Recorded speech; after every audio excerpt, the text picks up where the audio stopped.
Right back on. That's it. Oh,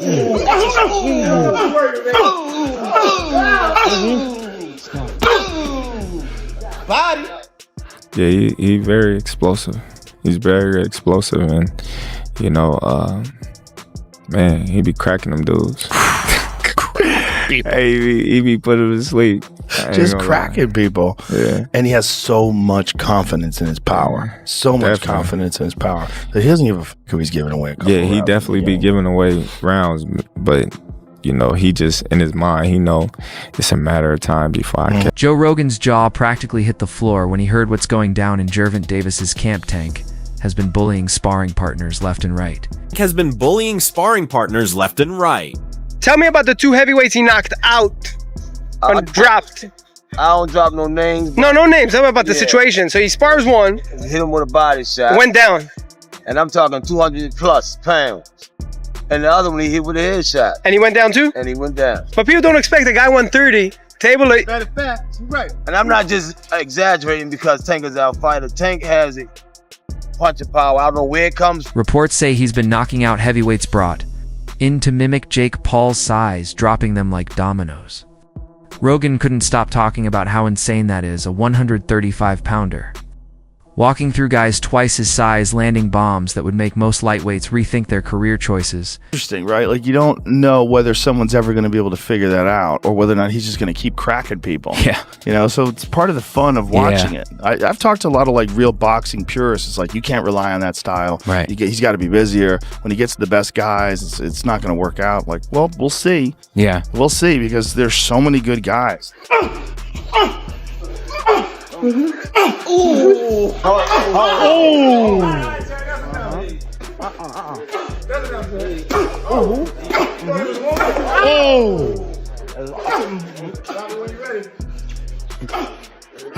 Thirty seconds. Oh, he's drunk. It's the kind of dominance that has everyone in the fight world buzzing, because if Tank's doing that to heavyweights, what's he going to do to Jake under the bright lights? But hold up, here's the twist this fight is being built as an exhibition, so technically knockouts aren't supposed to matter, right? Well, not exactly, because Jake Paul just revealed there's a KO bonus on the line. That's right, someone's getting paid extra for putting the other guy to sleep. The only reason it had to be an exhibition is just because of the weight. Yeah. Well, other than that, there's a winner, and there's I don't know if I could say it, but there's like a big knockout bonus. Okay. So if someone knocks the other one out, they're gonna get a big bonus. Suddenly, this friendly exhibition looks a lot more like a sanctioned grudge match in disguise. With Tank's power and Jake's ego, this isn't going to be a sparring session. It's going to be fireworks, and one of them might not be getting up when it's over, after Joe Rogan's jaw-dropping moment about Tank's sparring power. Things just keep getting crazier because we've got leaks, rumors, and gym whispers all pointing in the same direction. The thing is, don't be surprised, okay? This is a photo. This is a photo of one of the bigger guys that he was sparring. But in the past, you know, like maybe a few years ago, he was fighting a guy in Mayweather's camp. He was a bigger guy. I think he was like a middleweight or something like that. He was whooping his ass. One time he was like on live whooping a bigger guy's ass. I mean, he's just beating bigger guys like middleweights and stuff. He's done that in sparring. Where does Tank's been throwing hands with guys way bigger than him? Middleweights, light heavies, even heavyweights. And it's not looking like normal prep. It's looking like a demolition test. The stories coming out sound wild, dudes. Getting launched onto the ropes, teammates saying he hit him so hard I thought he died. Whether that's exaggeration or gospel truth, one thing's clear. Tank's not just training for movement and timing, he's training for destruction. I've seen him knock out some heavyweights. You might knock all the ass out now. You knocked out a heavyweight? Yeah. How was that? Because I hit harder than Wilder. Now, granted, the heavyweights that Gervonta Tank Davis is whooping and sparring is not like, you know, all-time great heavyweights, all right? And it shouldn't be. But he's sparring the heavyweight, the level of heavyweight that, you know, more experienced than Jake Paul, right? But Jake Paul has beaten those heavyweights himself. Right? And then you've got Brian Norman Jr. footage dropping to sharp footwork, clean ring cutting, looking like a man studying chaos control. Put those two pieces together and it feels like a setup. Tank's building the cannon Normans, showing how to aim it when a 135-pounder is walking through big men and landing like that. You know something special is cooking. and this is a rumor, Bill. Tank Davis is smashing heavyweights in sparring. I want to say this too. There was a sparring leak footage of Brian Norman. Here's sparring footage of Brian Norman Jr.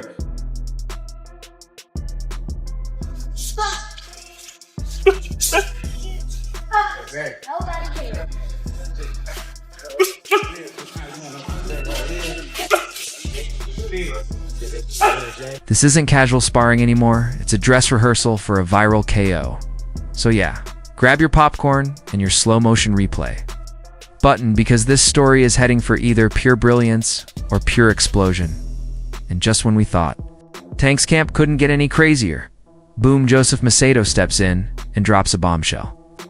This man straight up said Gervonta Davis is the hardest puncher he's ever been in there with, and mind you, they were wearing 16 gloves and headgear. That's like trying to stop a bullet with a pillow. And it's a lot of IQ, a great amount of intellect. I even told people before I've been in the ring with him that people have always slept on his intellectuality as a fighter, you know, like his thinking in there, because he's continuously setting up shots. He's thinking about his next move. Like, he's just not in there throwing bullshit. Like, he's in there selecting, you know, combinations and setting shit up. So he's a tremendous fighter, and it was a blessing to be in there. Macedo said, even with all that protection, Tank's shots felt heavy, sharp, and surgical.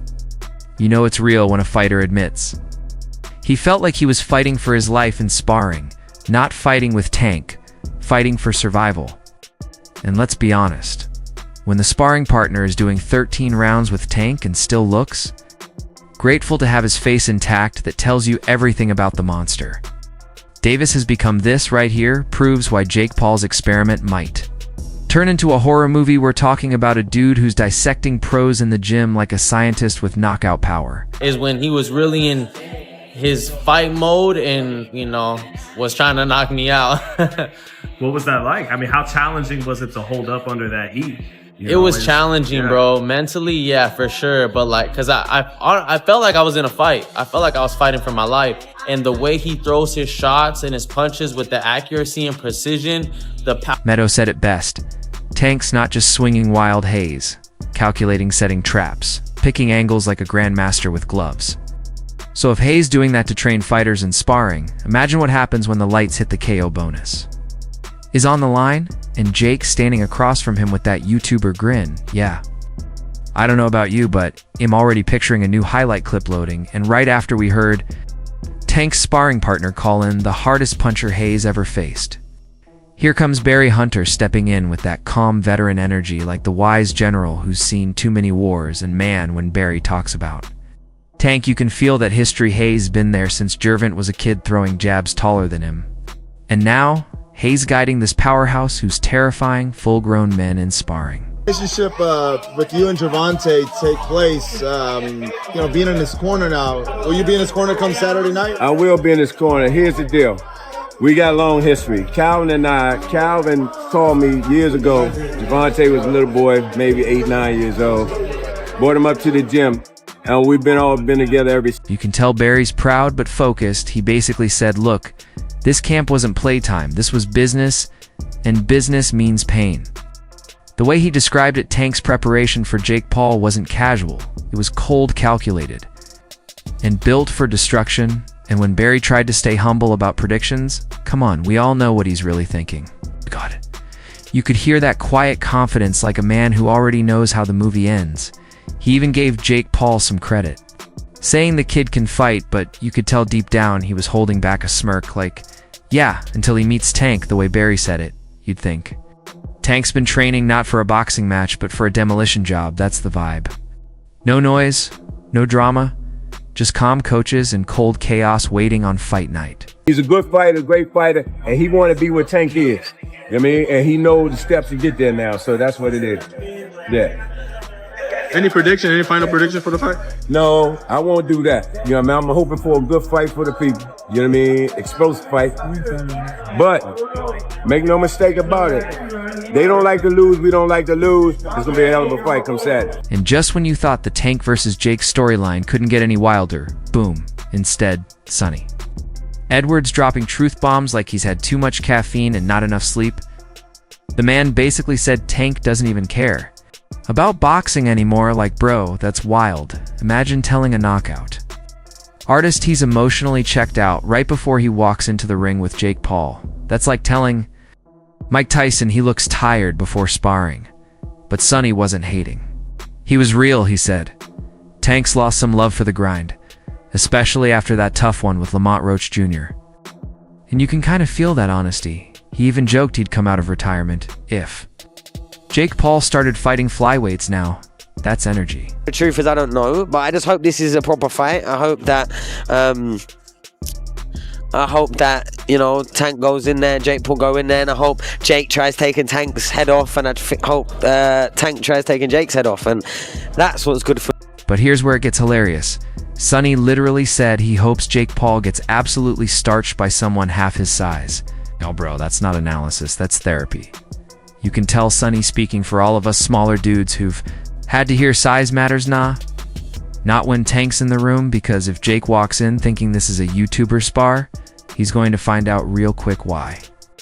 Tank doesn't need to talk trash, his fists do the marketing, and when Sonny said Jake's fight sometimes looked scripted, I swear I saw every MMA fan nod like finally someone said it. So we got a man who thinks Tank's over boxing, but still hopes he turns Jake into a highlight, and honestly same, because this isn't just an exhibition anymore. This feels personal, unpredictable, and just the kind of circus we all secretly love. I've kind of seen that in Tank. Now, he had a hard fight against Lamont Roach Jr., and that might have been a part of it. Like, wow, man, this is getting hard against fighters that I think I'm levels above, and turned out on the night that I wasn't. And not only that, we're prize fighters. Grab your popcorn, folks. If Tank's burnout, then burnout's about to hit like a left hook from Baltimore.